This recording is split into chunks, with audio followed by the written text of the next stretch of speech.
Today I'm going to show you 5 tips and tricks with Zed that can maybe help you be a better Zed player. Keep in mind that some of you guys already know some of the tips, but if you don't, I hope you will learn something from it.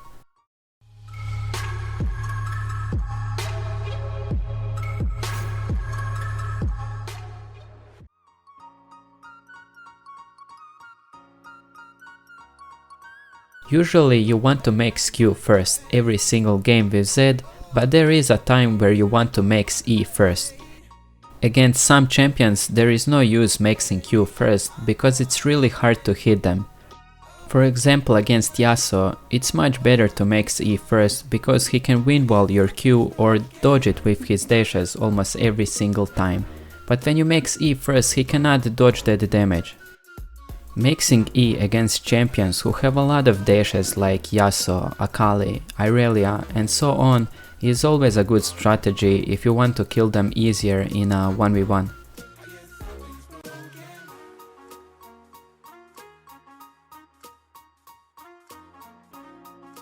In Season 10 lethality items got changed and so does the new build path with Zed. Last season you would want to build the Ghost Blade, Dusk Blade and then Edge of Night as the third item, but this season it's different. I think that Edge of Night used to be a lot better than it is now, so I changed my build path with Zed. First I go Ghost Blade and Dusk Blade, because that is still the best 2 items that you can buy early with Zed. The third item depends on the enemy team. If they have a lot of armor, you want to buy Lord Dominic's, but if they have no armor, you want to build Black Cleaver and you can buy Lord Dominic's later in the game.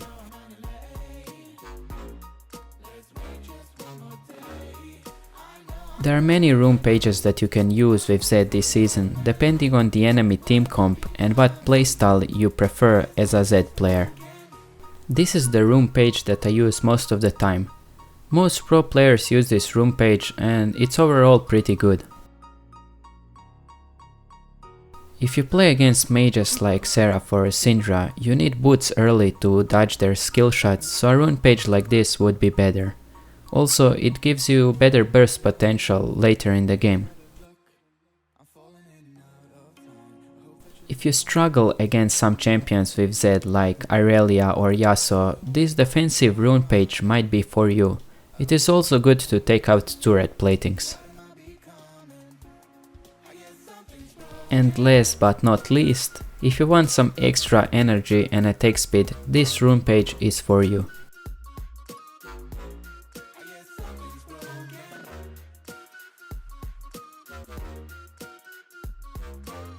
Are you tired of playing against tanks with Zed and don't know what to do? Well, don't worry anymore, because this season you have a keystone that's good with Zed against tanky champions. For example, if you play against a fighter in the mid lane and a tank in the top lane and in the jungle and maybe even the support role, this rune page is actually really good. It gives you a lot of sustain, so it's really hard to kill you and you get a lot of AD with it. Let me show you how this rune page looks like in teamfights.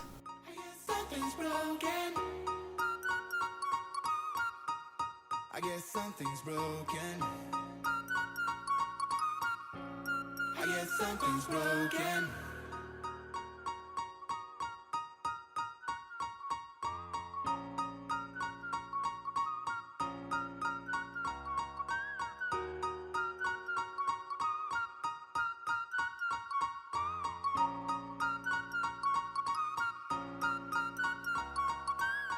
Oh, every night is like a daze, but oh, I feel embraced as I know I'm running late. Let's wait just one more day. I know I'm running away from moments. What am I becoming? I guess something's broken.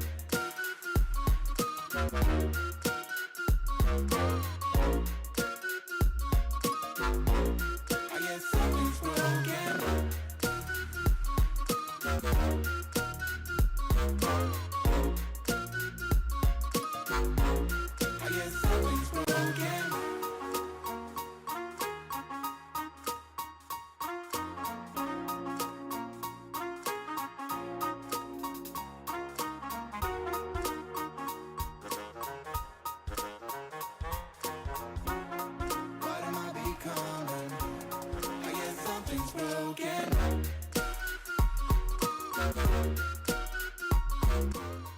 Zed has one of the best one-shot potential in the game. The only problem is that you need to hit your shurikens, of course. The easiest way to do that is if your opponent doesn't know where you are. To kill somebody, you just have to WEQ and auto-attack them. That's why Zed is one of the best bush camping champions in the game. Also, the reason why Zed is so good in camping bushes is that you can escape more easily than any other assassin because of your W. If you see an unwanted opponent, you can just W out. So I would suggest you to camp bushes as much as you can. If you are in a position to camp a bush, do it, but make sure that you have Oracle Lens or else they will see you. That's everything from me today. I hope you found this video interesting and I will see you next time.